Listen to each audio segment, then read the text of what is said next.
Hola, ¿cómo están todos? Soy Silvia Edo en un nuevo emprendimiento de lectura compartida. Eh, Estoy empezando con Las fuerzas del amor, escrito por Brigitte Champetier de Ribes, con su nueva mirada. Este libro tiene algunos años, su primera edición fue en el 2018, pero es una manera más fácil quizás que desde la lectura de Bert Hellinger, con lo cual creo que vamos a poder acceder a esto de la filosofía tan importante de las constelaciones familiares. Y bueno, hay un primer capítulo que habla sobre la evolución de las constelaciones, esos primeros años, esas exploraciones de Bert, y luego ella nos va llevando a lo que dio en llamar las fuerzas del amor. Bert Hellinger nos habló de los órdenes del amor y Brigitte le dio su impronta llamando a esto las fuerzas del amor. Con lo cual vamos a ir explorando esto. Recuerden que van a ir encontrando los sucesivos capítulos o los videos que vaya pudiendo hacer en mi YouTube, Sills and Flowers, y bueno, espero que lo puedan disfrutar o que les sirva como acompañamiento en su propia lectura, que siempre está bueno poder leer acompañados, ¿no? Y a veces no tenemos ni el tiempo o con quién reunirnos cuando estamos estudiando, o simplemente para quien quiera ir como atrapando, aprendiendo esto de tomando la filosofía de Bert y de Brigitte en sus nuevas comprensiones. Bueno, empezamos. Entonces, el capítulo 1 habla sobre la evolución de las constelaciones. Dice, los primeros años, cuando hablaba de los órdenes del amor, Bert Hellinger, esto fue aproximadamente en el año 2011, siempre recalcaba que lo primero para él era el respeto por el destino como consecuencia de la entrega al centro vacío, a la gran alma o a otra dimensión o instancia. Yo diría la entrega a la fuente y según cada creencia a Dios Padre, Madre, a algo, al universo, a lo que ustedes crean. La diferencia entre primeras y nuevas constelaciones no es tanto una diferencia técnica como de enfoque y de comprensión de las prioridades y de los órdenes del amor. Las primeras constelaciones se apoyaban fundamentalmente sobre dos órdenes del amor: el del respeto por la jerarquía natural y por el equilibrio entre dar y recibir. El tercer orden, el de la pertenencia de todos por igual, fue definitivamente formulado por Bert Hellinger en los años 2002-2003. No sé por qué antes tenía escrito 2011. Porque hay una llamada de Brigitte que dice: hablo en pasado de lo que nos ha aportado Bert Hellinger porque me refiero a todo lo que nos legó hasta el año 2011, Entonces, simultáneamente a su comprensión del papel de la conciencia individual, es decir, de la buena y la mala conciencia.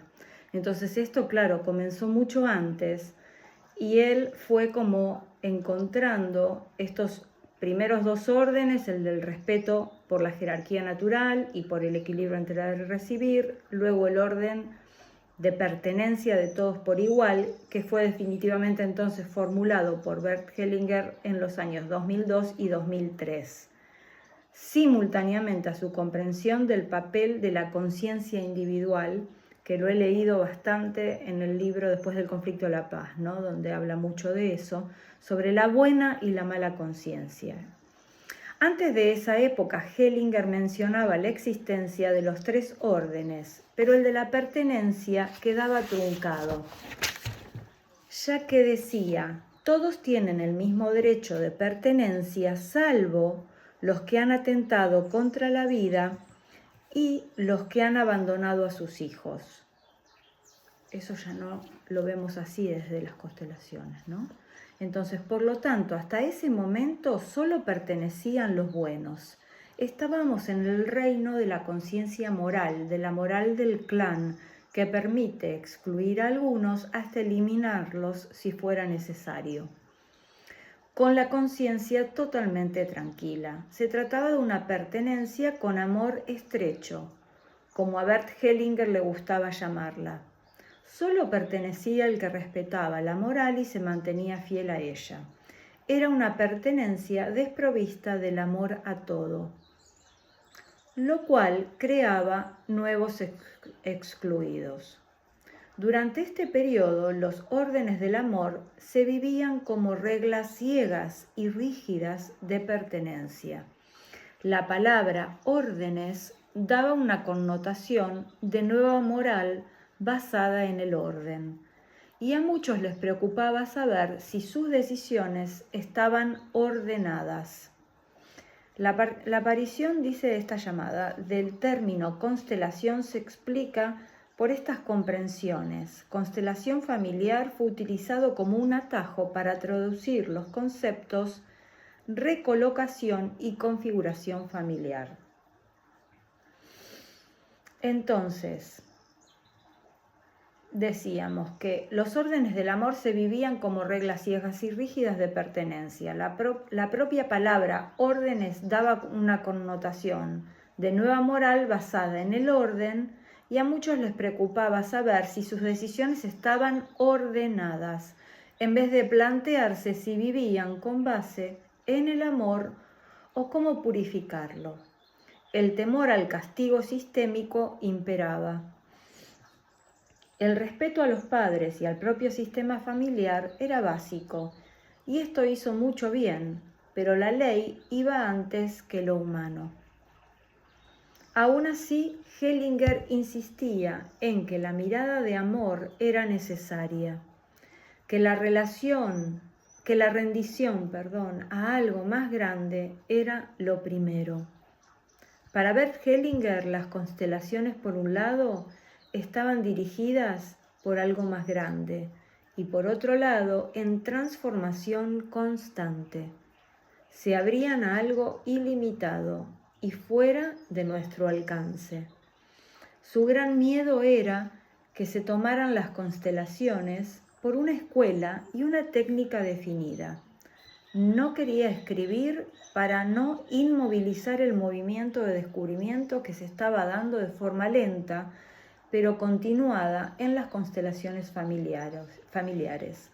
Tardó casi 20 años en decidirse a escribir su primer libro. Y en efecto, lo que temía se materializó. Las constelaciones se transformaron a menudo en técnicas de ordenamiento y de moral sistémica. En muchos lugares las constelaciones se instituyeron en un campo cerrado del cual el adulto, su autonomía y el amor a todos habían sido excluidos. Se transformaron en campos de pertenencia nuevos, con su buena y su mala conciencia, que se reservaban el derecho de determinar quién podía ser constelador y cómo había que constelar. El cumplimiento de las reglas se convirtió en el objetivo de estos campos. Se había obviado el dejarse guiar por el centro vacío y por la fenomenología. Poco a poco vamos a ir incorporando estos términos e interpretando, entendiendo qué nos quieren decir. Para Bert Hellinger estas preguntas eran claves. 1. ¿Dónde se esconde el amor? 2. ¿Dónde está el dolor bloqueado? 3. ¿Dónde está y quién es el excluido? 3 preguntas claves. ¿Dónde se esconde el amor? ¿Dónde está el dolor bloqueado? ¿Dónde está y quién es el excluido? Sin embargo, para muchos, la gran pregunta era, ¿qué dice el orden sobre tal o cual punto? Es decir, ¿qué dice la ley? El miedo y su corolario, el dogmatismo, estaban omnipresentes, pero no el amor ni la creatividad fenomenológica. Las dudas frecuentes eran las siguientes. ¿Qué habrán hecho estos ancestros para que mi vida esté tan mal? ¿Qué es lo que he hecho mal para tener esta suerte? ¿Cuál es el desorden? Las constelaciones se habían convertido en una nueva moral de ojo por ojo, sin comprensión de los fenómenos sistémicos ni de la diferencia entre compensación arcaica y compensación adulta, entre otras. El constelador a menudo actuaba desde el poder y la culpabilización del estado padre. Tienes que, tanto con el cliente como con los representantes. Es decir, que nos costaba estar en el adulto, en nuestra fuerza, como decía Bert Hellinger. Estábamos en la reproducción de la fidelidad a los sistemas familiares y sus campos cerrados. Y de esta manera habíamos creado un nuevo campo de pertenencia tribal. Tú como nosotros, y si no, te expulsamos. Era la reproducción de lo conocido. Habíamos creado una nueva religión y una nueva pertenencia exclusivista. Las constelaciones familiares entonces se convirtieron en compensación arcaica e imitación de modelos, cerrando todo acceso al yo adulto, a la creatividad y a la conexión con algo más grande, tanto del constelador como del cliente.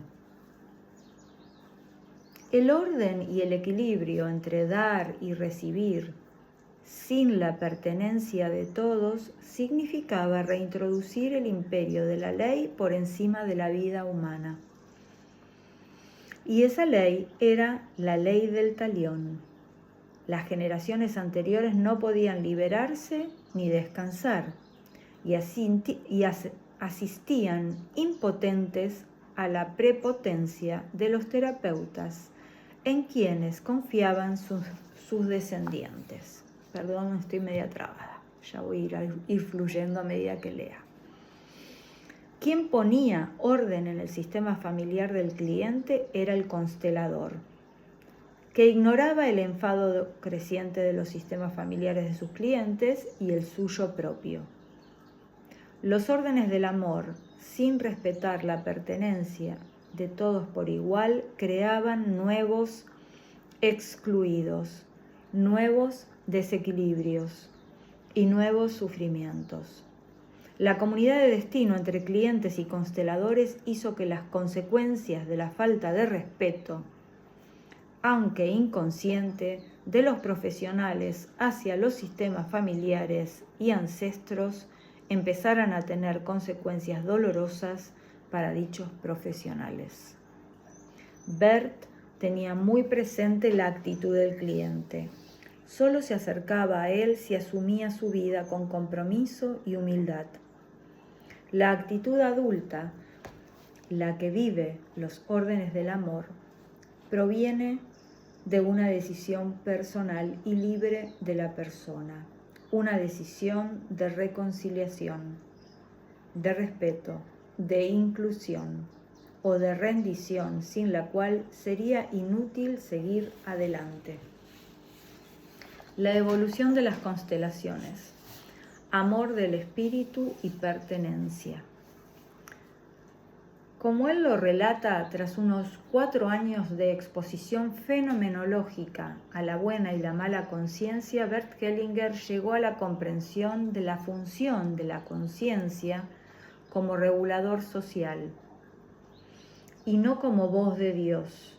Es importante recalcar que fue el primer filósofo capaz de salir del campo del bien y del mal para observarlo sin culpa y concluir que la conciencia moral no alberga ninguna voz metafísica, que la conciencia es únicamente un instrumento de cohesión al servicio de la supervivencia de los grupos a los que pertenece cada persona, instrumento que compara con el sentido del equilibrio que hace que, instintivamente las personas rectifiquen lo que les hace perder el equilibrio. Cuando Bert Hellinger se da cuenta de que la buena conciencia está siempre al servicio de la confrontación y de la compensación arcaica, descubre el amor del espíritu y su movimiento.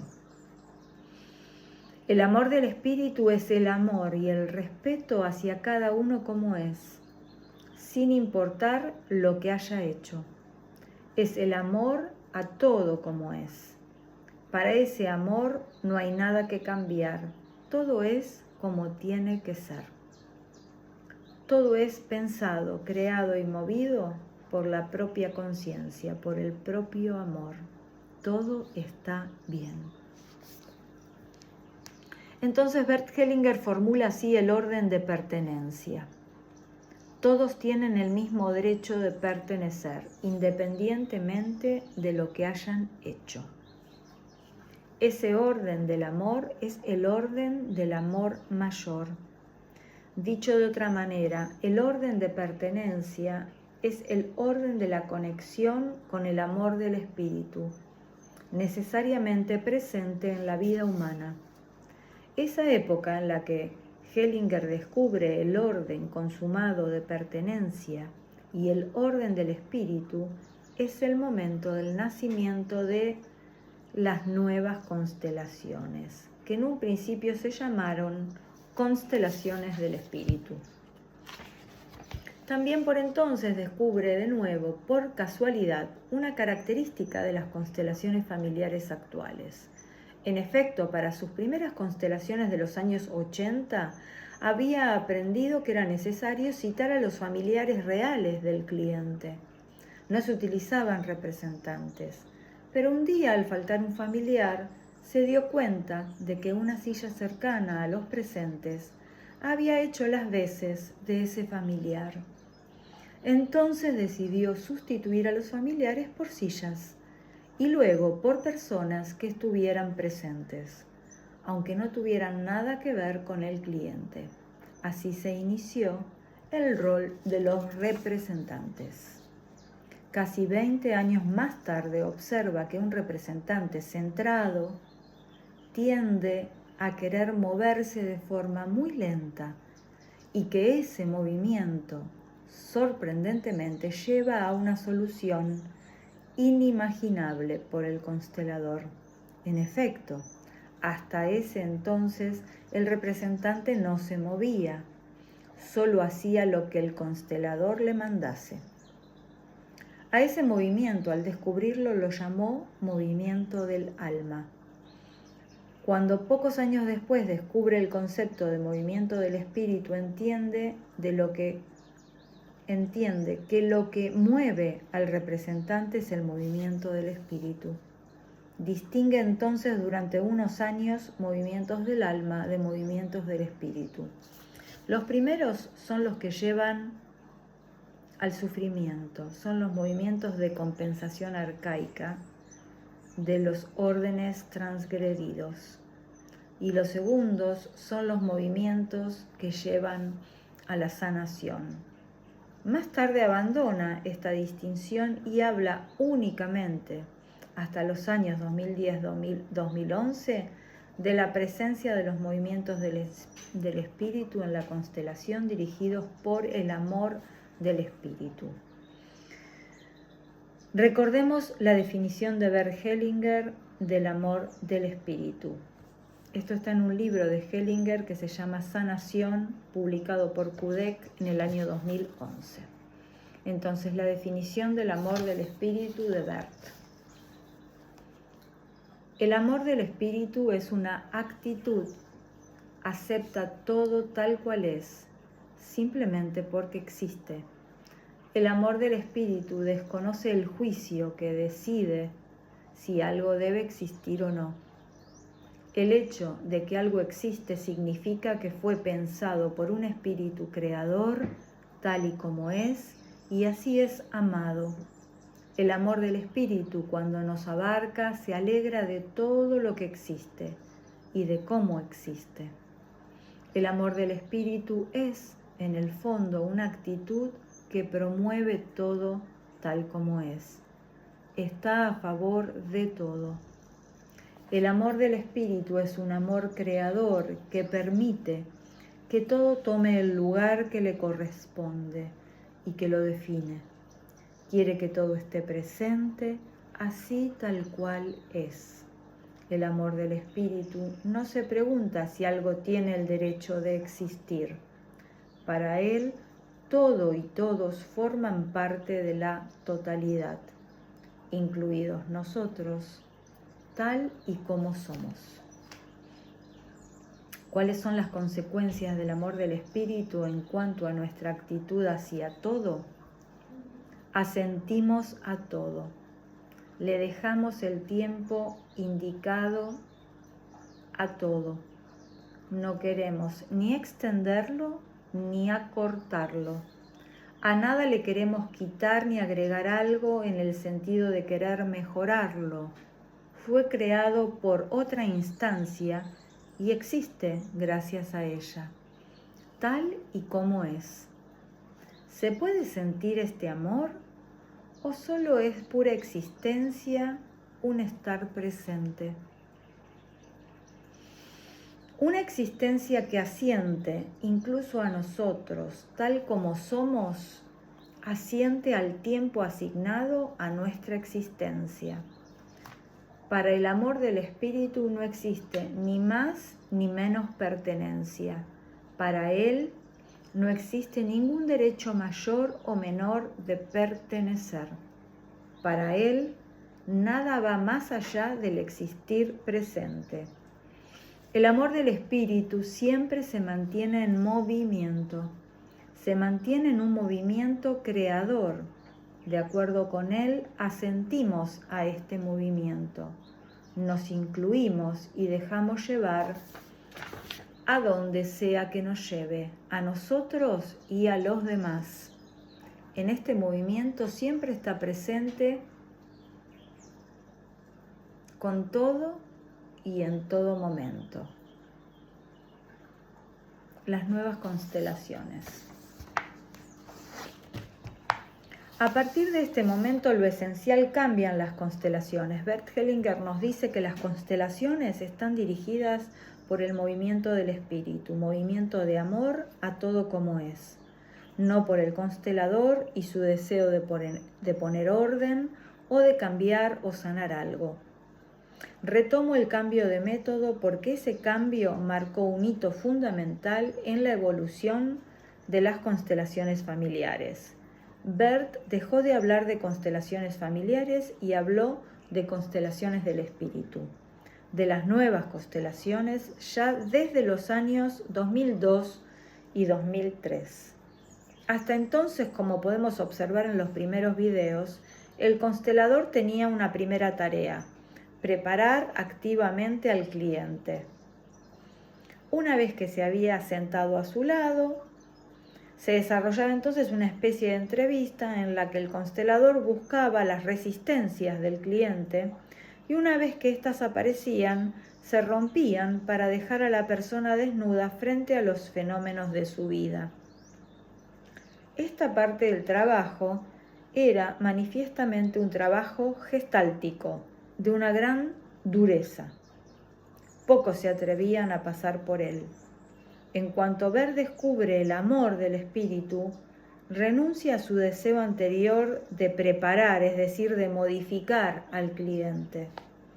El trabajo sobre las resistencias del cliente desaparece del objetivo. El cliente es guiado por su sistema para sanar algo de este. El cliente ha de ser aceptado tal como es. Constelador y cliente están al servicio del sistema familiar del cliente. El constelador así se abre al amor del espíritu, es decir, al cliente tal como es. Ya no intenta modificarlo antes de la constelación. Entonces, como la meta pasó de reordenar a configurar al cliente y su familia, a sanar al sistema, el sistema familiar, entonces llamado conciencia inconsciente familiar, alma familiar o sistema familiar. Berta abandonó la colocación previa de los representantes por el cliente. Dicha colocación fue fuente de estudios e interpretaciones muy ricas, pero una vez más se desarrollaron en el campo de la psicología y no de la sistémica.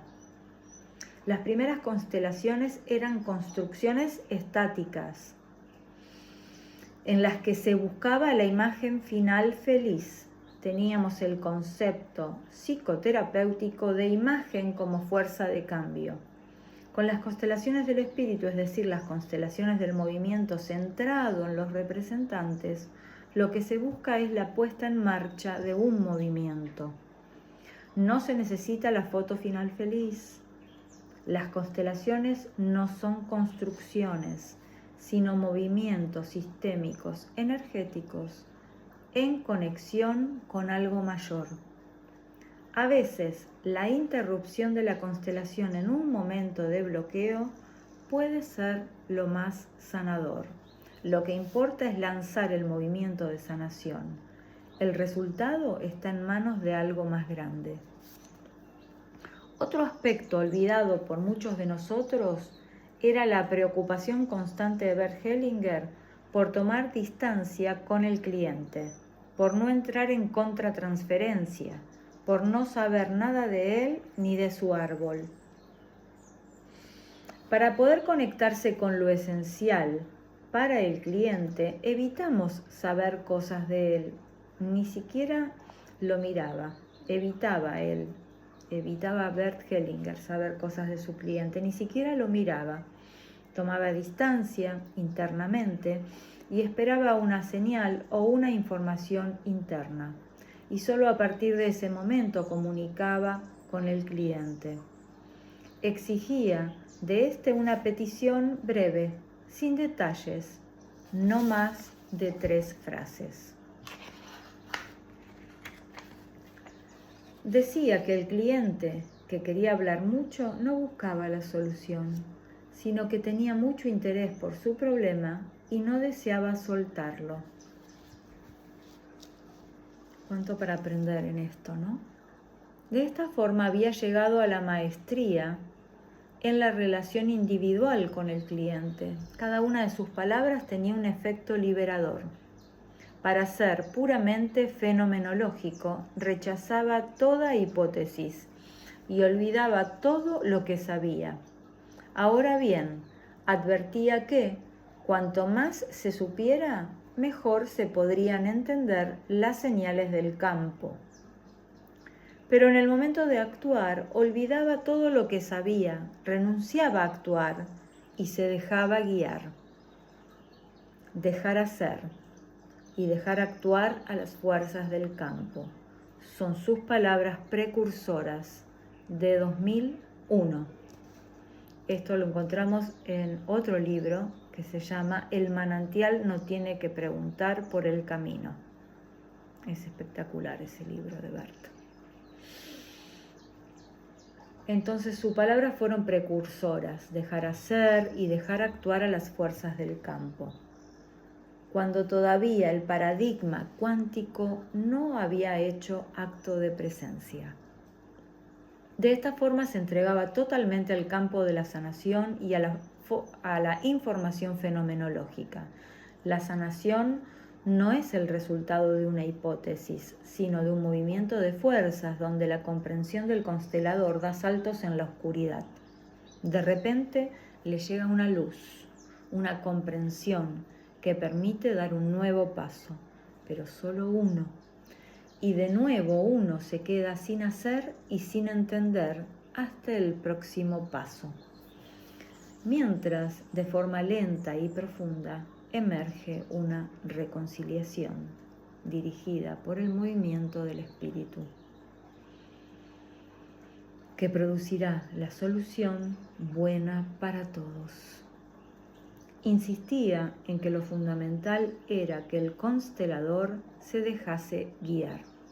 Decía que no hay dos personas con las mismas comprensiones, de tal modo que Esto es muy valioso. Si un constelador recibía una información de algo mayor, tenía que seguir esa información y no lo que él, Bert Hellinger, hubiera recomendado.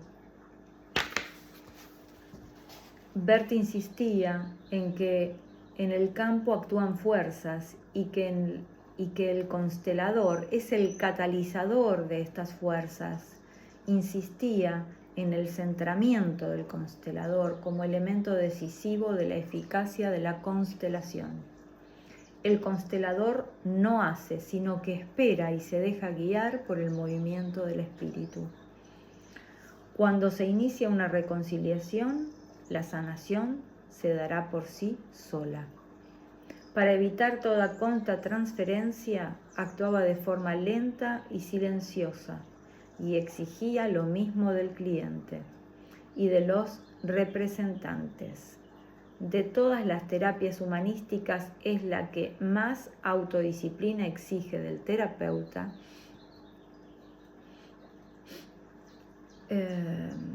para proteger al cliente de la contratransferencia de su terapeuta. Bert Hellinger fue el primer terapeuta en hablar del peligro de la relación terapéutica entre cliente y terapeuta y en descubrir la dependencia oculta del terapeuta para con su cliente. Es decir, en explicitar las manifestaciones de una contratransferencia del terapeuta sobre su cliente. Por ejemplo, el terapeuta que llama a su cliente, la psicoterapia que no acaba nunca o que no ofrece resultados, etc.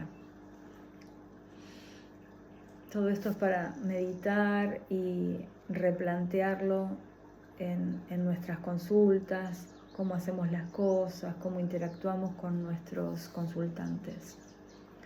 Su lucidez le provocó el rechazo, incluso el anatema de la inteligencia psicoanalítica alemana.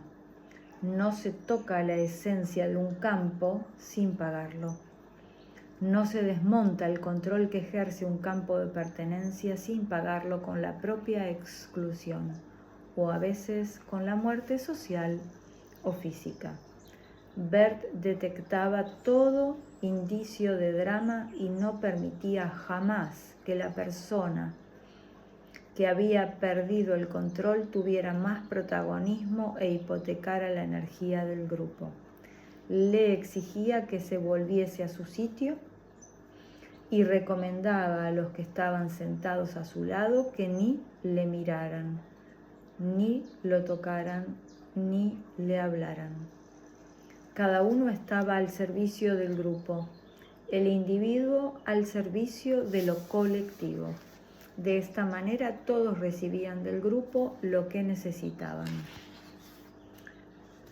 Durante los primeros años de la nueva constelación o constelación del espíritu, Bert se considera al servicio del sistema familiar del cliente e incluso afirma que no le preocupaba cómo quedara el cliente, ya que la prioridad era sanar su sistema.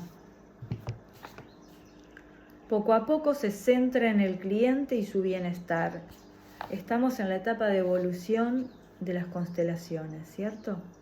Su mirada se hace cada vez más compasiva, a la vez que su distancia protege a los dos, constelador y cliente. Entonces ya solo le interesa la mejoría de la vida de la persona que se entrega incondicionalmente. Llega a decir que la eficacia de una terapia demuestra su calidad y que las nuevas constelaciones tienen resultados espectaculares que le conmueven profundamente. ¿Qué busca, pues, el movimiento del espíritu en una constelación? El movimiento del espíritu reintroduce el amor gracias a la reinclusión de los excluidos, a la reconciliación entre los que estaban separados y al respeto, a todos como fueron y como son. ¿Y cuál es el resultado de estos movimientos? Mejoría, armonía, fuerza, salto cualitativo, sanación. Para las constelaciones del espíritu, Bert iniciaba el trabajo con 1 o 2 representantes y según recibía más información por el campo, introducía más representantes. Dejaba el trabajo en manos del movimiento del espíritu. En los últimos años deja de hablar del movimiento del espíritu. Ya no sitúa la fuerza de sanación en un campo externo y superior al ser humano, sino que la reconoce en la profundidad y el centramiento de cada persona. Otra dimensión entra en acción gracias al centro vacío del constelador y de los representantes. A partir del momento en que Bert Hellinger descubre el amor del espíritu y la pertenencia de todos, su praxis cambia. Como lo ha reiterado numerosas veces, las constelaciones son la herramienta nacida de un pensamiento filosófico. Y si el pensamiento cambia, la herramienta lo hará también. Si soltamos la seguridad de lo viejo. Sin embargo, pudimos observar lo costoso que fue ese cambio de praxis. Bert Hellinger tenía tal conexión con algo mayor cuando hablaba que a veces las pilas de los micrófonos se fundían en cuestión de minutos. Nos llevaba con él a un nivel tan profundo de coherencia y de entrega a otra dimensión que para muchos estar en su presencia supuso un antes y un después en nuestras vidas. Y lo veíamos después totalmente concentrado en la constelación que se desarrollaba, entregado al dejar hacer del movimiento del espíritu. Fue reconociendo muy humildemente la dificultad que existía en plasmar la información recibida en la práctica sin recurrir a viejos hábitos. En 2010, después de accidentes y enfermedades que le abrieron los ojos, manifiesta con vehemencia que toda la constelación es dirigida por otras fuerzas. Como lo escribía ya en el 2001, afirma de nuevo que los representantes siempre habían sido totalmente impulsados por estas fuerzas de sanación, que habíamos perdido de vista la esencia de las constelaciones al pretender controlar lo que tenían que hacer o decir estos representantes. Si nos entregábamos al campo, los movimientos de reparación de los órdenes del amor embargaban a todos los representantes hasta reconciliar lo que había sido separado. La sanación aparecía. El constelador que quería dirigir a los representantes se arrogaba una función que lo ponía en peligro, pues usurpaba el rol del movimiento del espíritu, y Bert Hellinger se incluía entre estos consteladores. Todo está en manos del campo. Todo el campo vive la restauración de los órdenes del amor, de un modo absolutamente imprevisible para cualquier constelador. A partir de esta época pudimos observar cómo, de un modo sutil, se iban templando la dureza y ceguera de los órdenes del amor. Bert había creado el campo mórfico del amor del espíritu. Cuantas más personas se identificaban con ese campo, más compasivos se volvían los órdenes del amor. La misión de estos órdenes no es ser amorosos, sino mantener las leyes del amor. Las tradiciones nos hablan de hasta 7 generaciones que pagan los pecados de los ancestros. Ahora podemos observar cómo a menudo la misma persona que dejó de respetar un orden del amor paga su transgresión, y la que se entrega a la rendición de forma consciente, no sumisa, ve su vida transformada. Es interesante distinguir bien las fuerzas del amor de los campos. Estos son conjuntos o sistemas de frecuencias similares que provocan la imitación involuntaria de los individuos que resuenan con estas frecuencias. De nada sirve abrir o cerrar un campo. Este no se abre ni se cierra.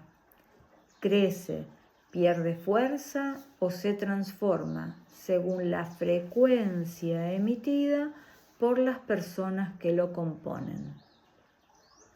Pero los órdenes del amor son fuerzas que actúan de forma individual o colectiva por encima de las frecuencias, orientando y transformando los campos.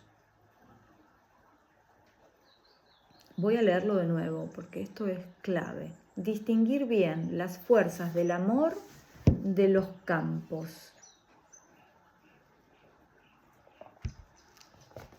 Estos son conjuntos o sistemas de frecuencias similares que provocan la imitación involuntaria de los individuos que resuenan con estas frecuencias. Dice, de nada, los campos, ¿no? De nada sirve abrir o cerrar un campo. Este no se abre ni se cierra. Un campo crece, pierde fuerza o se transforma según la frecuencia emitida por las personas que lo componen.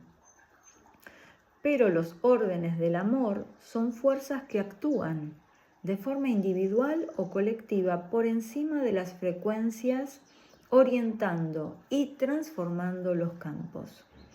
Bert Hellinger nos mostraba con los órdenes del amor cómo toda la vida está orientada hacia y por el amor, al servicio de una energía de amor que lo piensa y lo crea todo tal como es, que guía a cada individuo y a cada sistema, a la vez que respeta la libertad de decisión del individuo.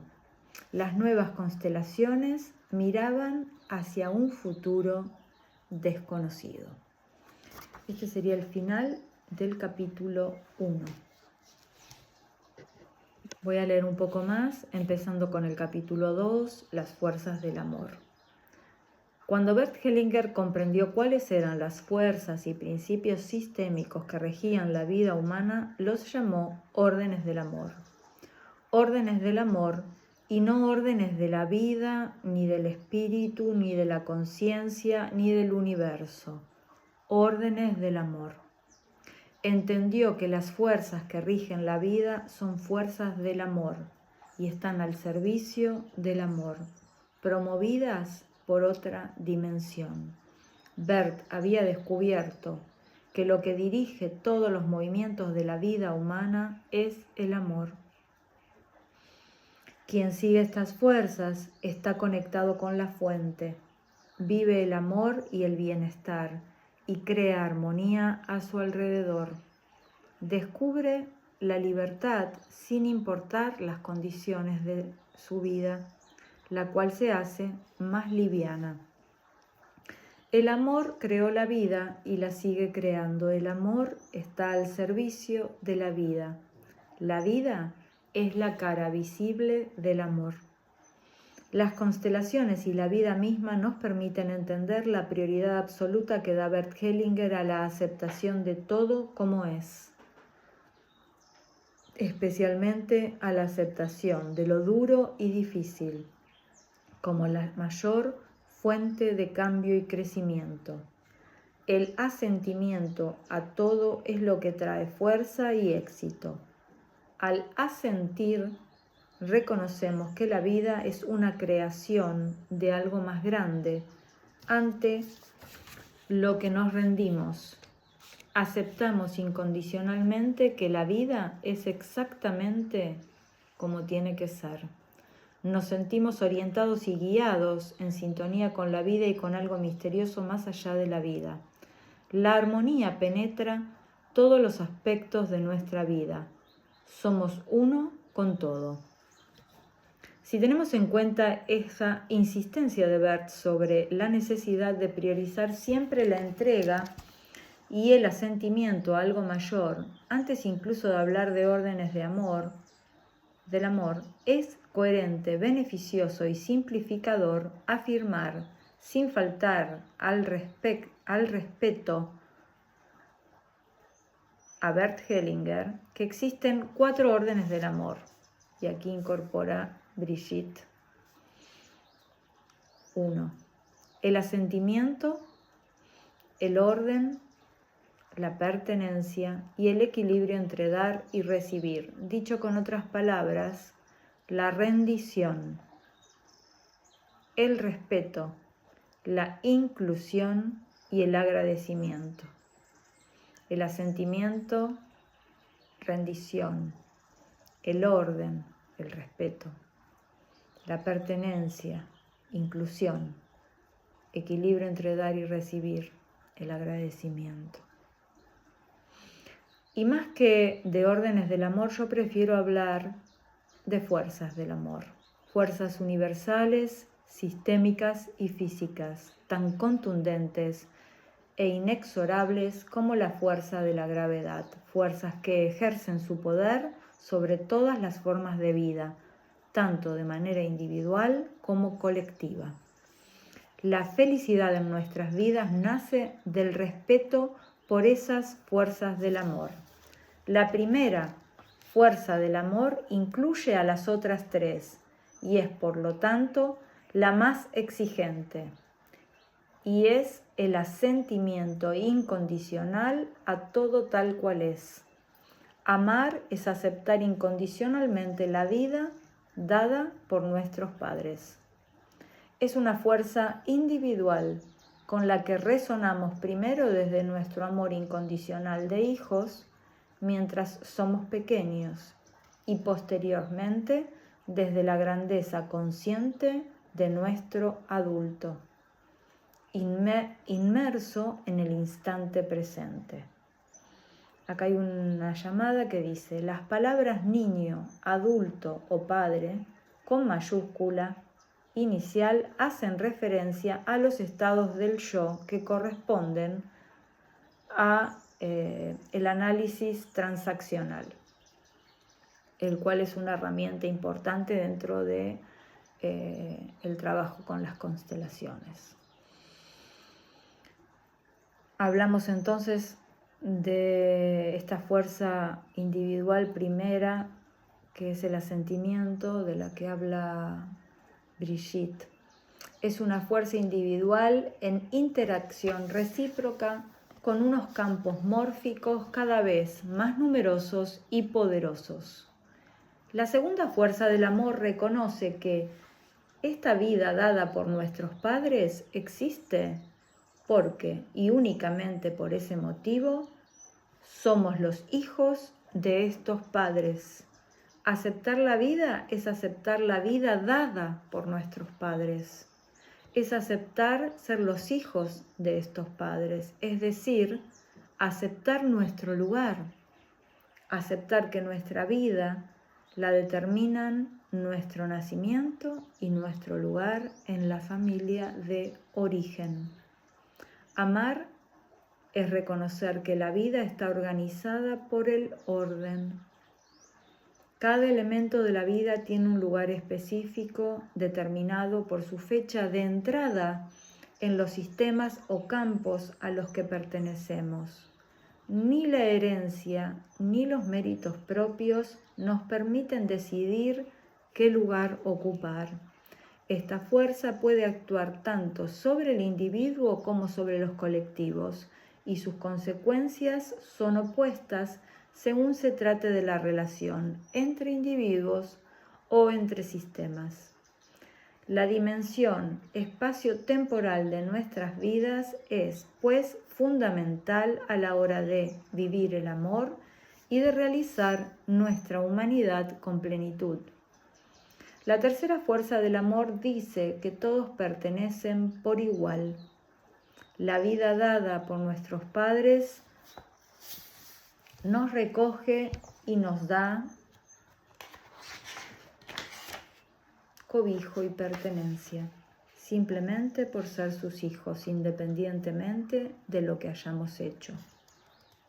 Por consiguiente nos dice que todos pertenecen de la misma manera por ser hijos de sus padres, independientemente de lo que hayan hecho unos u otros. El movimiento de esta fuerza de pertenencia es el de la inclusión y el respeto de la diferencia. Todos son distintos y tienen el mismo derecho a pertenecer. La exclusión puede ser tanto individual como colectiva. Existen sistemas enteros en la exclusión, no solamente individuos, clases sociales, grupos, grandes sistemas como los países de origen, que piden ser reconocidos como campos de pertenencia de todos los nacidos en ellos. Esa pertenencia se transmite de generación en generación. Con sus decisiones, el adulto acepta pertenecer a sistemas cada vez más amplios hasta poder reconocerse en la pertenencia a todo cuanto existe. Es útil recordar que Bert Hellinger tardó más de 20 años antes de poder comprender y transmitirnos el concepto de la pertenencia. Lo consiguió gracias a su observación fenomenológica sobre la existencia de la conciencia. Cuando descubrió que la conciencia moral estaba al servicio de la pertenencia a la tribu y por lo tanto necesariamente también al servicio de la exclusión de las otras tribus, entendió que en la conciencia moral no hay amor adulto, solo amor de niño pequeño necesitado. En sus palabras, la conciencia moral es lo peor del ser humano. Por el contrario, la pertenencia adulta es independiente de la moral. Es entregarse al amor mayor que incluye a todos por igual. En efecto, cada vez que una persona se aleja del grupo al que pertenece, grupo que le daba seguridad e identidad hasta entonces, se dispara en ella una reacción hormonal muy desagradable. Una emoción a la que hemos dado el nombre de culpabilidad o mala conciencia, reacción que desaparecerá en cuanto la persona renuncie a su afán de autonomía y vuelva a pertenecer como antes. Para la conciencia, todo lo que favorece la expansión de cualquier grupo de pertenencia es el bien y será declarado bueno. Y lo que pone en peligro la supervivencia de ese grupo es el mal. Lo que anima la buena conciencia no es la inclusión de ese grupo pequeño en algo mayor, no, sino que es lo que le permitirá sobrevivir tal cual es dentro de los límites diseñados en el pasado. Toda apertura a algo nuevo es vivida por ese grupo como deslealtad o deslealtad a los orígenes, porque esta apertura pone en peligro la estructura construida gracias a la sumisión, tanto obligada como voluntaria, de muchos individuos. Recordemos que en los grupos o campos de pertenencia se lucha contra toda autonomía y creatividad. Nadie puede vivir en su yo adulto. O dicta a los demás lo que tienen que hacer, o está en la sumisión o la rebeldía. La mirada al presente se castiga y solo se valora y se identifica como bueno el pasado. Para subsistir, el grupo de pertenencia necesita ser distinto de los demás. Luchará por no cambiar y por mantener una identidad inmutable, buscando ser más fuerte que los grupos colindantes. Y su fuerza viene de la cantidad y de la disciplina de sus afiliados. A través de estos comportamientos macrosociales de pertenencia podemos reconocer la impronta que la tribu, que la humanidad ha vivido durante miles de años, grabó a fuego y sangre en el inconsciente humano. La conciencia moral es una herramienta de cohesión de la tribu. Todavía tenemos todos sus reflejos de miedo, culpabilidad y dominación inscritos en nuestras células. La conquista de la autonomía y la libertad individual necesita de la purificación de cada momento de nuestra vida para ir creando una realidad biológica nueva.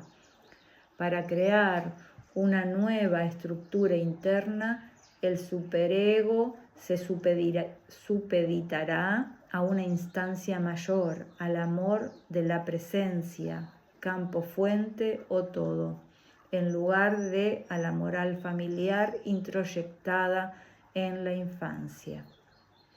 Con el tiempo, la impronta de la conciencia moral, instrumento de la supervivencia en la tribu, se diluirá y en su lugar asistiremos a la instalación de la primacía de otro centro de decisión más poderoso que el cerebro craneal, el cerebro del corazón, conectado con el todo. Y la cuarta fuerza del amor es la de la compensación entre ganancias y pérdidas o equilibrio entre dar y recibir. Nos habla de nuestra estructura energética enteramente hecha de polaridades, en busca continua del menor gasto energético, es decir, de la mayor armonía. Esta fuerza es la que fusiona todos los opuestos en un gran movimiento de creación de energía. La fusión es un movimiento o un acto de amor individual, colectivo o cósmico, y a la vez un acto de creación. Fundir lo dual en una unidad crea energía y abre a algo nuevo. Esta fuerza está al servicio del vacío creador. Con esto me refiero a este campo ilimitado de todas las nuevas posibilidades, el campo fuente, ese espacio o vacío que baña el universo, en el que todo es energía, que nace de la fusión de los opuestos. Todo es energía y creación, incluso creación de más energía, donde las probabilidades infinitas nacen y mueren a cada instante. Sabemos que se trata de un campo de conciencia y amor. Vivir es sintonizar con ese campo, vivir es amar. Abrirnos a ese campo de amor es ponernos al servicio de la vida. Cada rendición a la vida tal como es nos conecta con algo nuevo. La cuarta fuerza del amor es la que nos empuja constantemente a la rendición y a la reconciliación, a soltar la separación y entregarnos a la unicidad. La compensación es una fuerza, es decir, nada detiene su movimiento hacia la meta, hacia la unificación o el equilibrio, aunque sea varias generaciones más tarde que el acontecimiento que desequilibró la realidad. Actúa siempre la fuerza de compensación. Todo lo que desequilibra algo es inmediatamente reequilibrado, le pese a quien le pese, de un modo automático, instintivo o inconsciente, tanto individual como colectivamente. La mayoría de nuestros disgustos son resultado de los desequilibrios que hemos introducido en la vida, más exactamente resultado de la compensación automática de estos desequilibrios. Agradecer es la mejor compensación, es precisamente una compensación de amor que crea inmediatamente algo nuevo y mejor. Cuando se habla de compensación automática de los desequilibrios, hay una llamada que dice: en una pareja reconstituida, el cónyuge que trae hijos de otra pareja crea un desequilibrio que necesariamente va a compensarse. Por ejemplo, el otro cónyuge, sin saber por qué, estará fuera del hogar el mismo número de horas que su cónyuge dedique a sus hijos y no a la nueva pareja. Si el primero se queja, pondrá en riesgo a su nueva pareja. Si agradece, encontrará una nueva armonía. La cuarta fuerza del amor también significa agradecer, equilibrar el dar y el recibir. es estar continuamente devolviendo lo recibido. ¿Y cómo lo devolvemos? Dando. Ese amor colmado por todos los regalos de la vida, que es la gratitud, forma parte del todo y pertenece especialmente al presente, que lo abarca todo. Sentir gratitud incontenible hacia todo es la señal de estar viviendo el instante presente. La fuerza del amor, de la compensación, tiene un lugar especial, ya que se transforma en la herramienta de reparación de todas las demás fuerzas del amor. En efecto,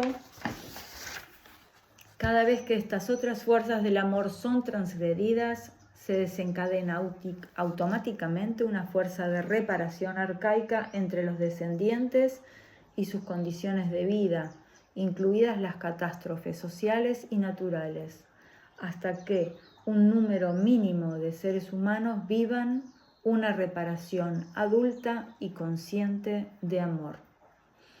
Las fuerzas que dirigen la vida humana y animal nos orientan irremisiblemente hacia el amor, gracias al respeto, la inclusión y el equilibrio. Cuando estas fuerzas son transgredidas es cuando observamos su efecto. La fuerza dolorosa de su reparación nos toma y no podemos escapar de ese movimiento de compensación, a no ser que sea con amor, con respeto, inclusión y equilibrio. Es útil recordar que salvo la primera fuerza, las otras tres actúan tanto a nivel individual como a nivel colectivo. Hay pertenencia individual y pertenencia colectiva. Hay orden individual y orden colectivo, compensación individual y compensación colectiva. Lo colectivo puede representar a una familia estigmatizada por la causa que sea, a un grupo de personas que hayan vivido algo en común, a una clase social como los intocables de la India, a un país o un continente entero. Pero el asentimiento a lo que hay es únicamente una decisión personal. Bueno, hoy lo voy a dejar acá. Llegamos a la página 32 nada más. Espero encontrarnos en una próxima lectura, que será prontito. Así avanzamos rápido con este hermoso libro, Las fuerzas del amor, de Brigitte, las nuevas constelaciones familiares. Gracias por acompañarme y bueno, cualquier cosa y cualquier comentario que quieran dejarme, lo agradezco. Recuerden que lo hago de manera casual, en casa. Hoy estoy en la cocina y hace mucho frío en Buenos Aires. Les mando un beso y bueno, cualquier cosa compartan, dejen un me gusta, así llegan más personas, ¿no? Cuando los videos son likeados, no es por algo personal, sino para que llegue a más gente. Y creo que las fuerzas del amor, esta filosofía maravillosa, va más allá de los consteladores.